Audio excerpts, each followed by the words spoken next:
It all started on our wedding night. There was something that happened, something I didn't think much of at the time.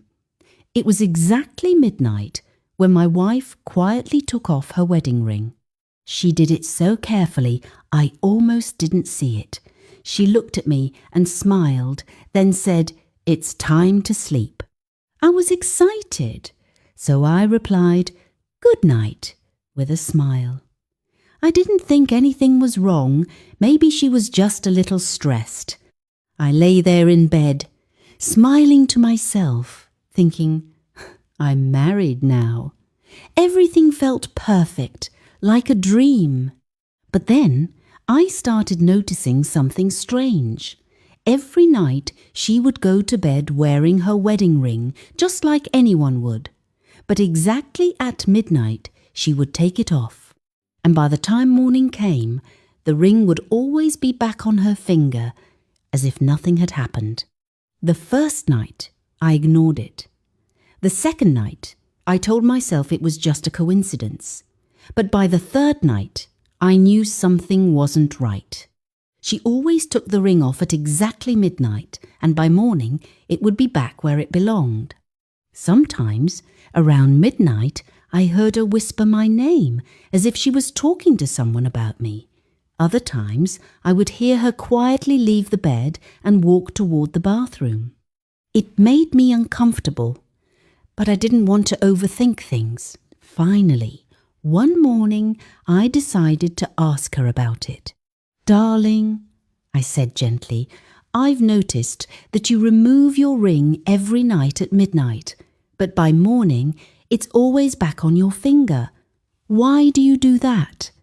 She looked at me with surprise in her eyes. "Me? Remove my ring?" she laughed. Why would I do that? I didn't believe her.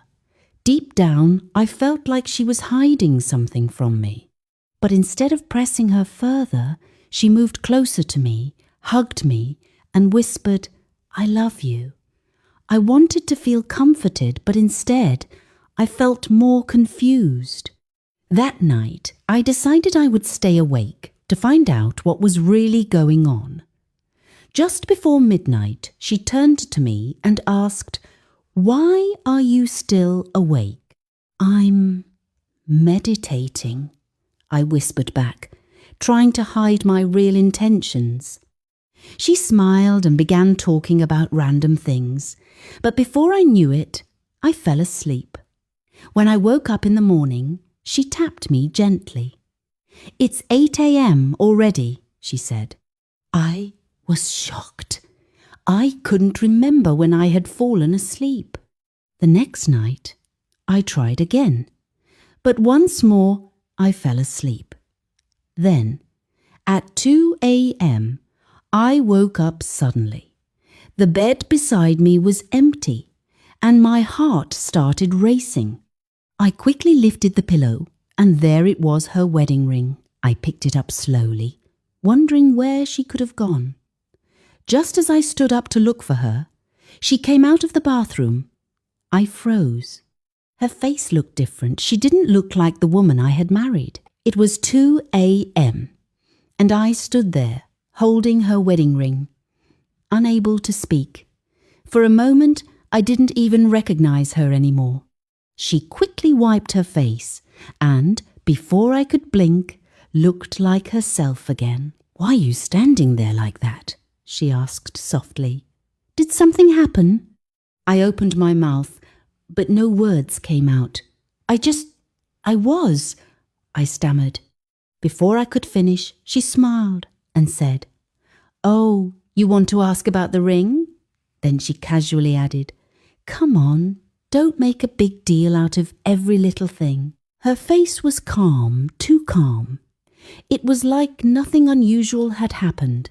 She took the ring from my hand and slipped it back onto her finger. I felt the need to confront her. "Wait," I said, "we need to talk." But she just shook her head. "I'm really tired. Let's talk tomorrow," she replied, and then she went straight to bed. That night, I couldn't sleep. My mind was racing with questions.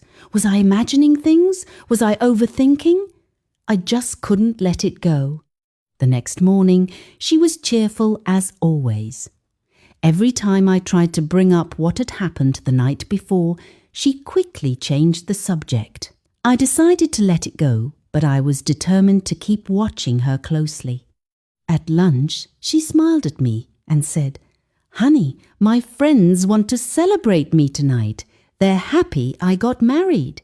"That's nice," I replied, feeling a little more relaxed. "We'll go together," she added. By 6 p.m. I nodded, but little did I know that things were about to get even stranger. That evening, we set out for what should have been a 30-minute drive, but the trip took almost 2 hours. We were driving down lonely roads, through empty paths. "Are we close?" I asked, getting worried. "Relax," she said. "We're almost there." Finally, we arrived. The place was quiet.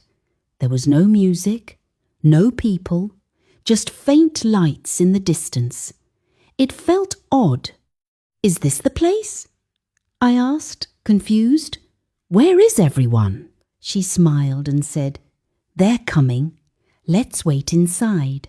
A strange feeling of unease crept over me. We sat inside alone, and after a few minutes, a woman walked in.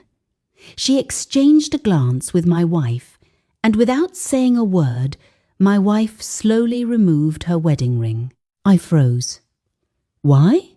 I asked, unable to hide my confusion. "I'll explain when we get home," she replied. Just then, a man walked in. My wife stood up, as if she had been waiting for him. I couldn't believe it. The man looked familiar, but I couldn't place him. The dim lights made it hard to see his face clearly. He called her softly. "Dura." "Yes," my wife replied. I froze again. "Is that your name?" I whispered. She didn't answer me. Instead, she walked straight to him and hugged him tightly, right in front of me. It was like I wasn't even there. My heart was racing. She whispered something into his ear. I wasn't supposed to hear it, but I did. "That's him," she said. "I've brought him, just like you asked." I felt a chill run down my spine. Brought him? What was going on? Nothing made sense anymore.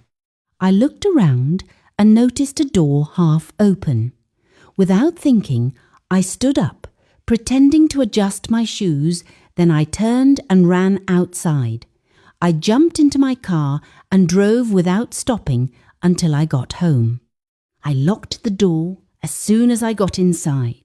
Then I peeked through the curtain to make sure no one had followed me.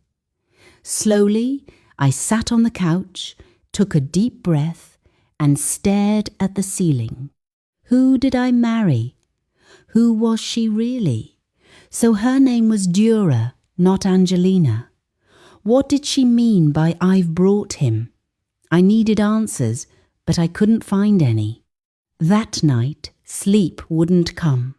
My mind was spinning, trying to make sense of what had just happened.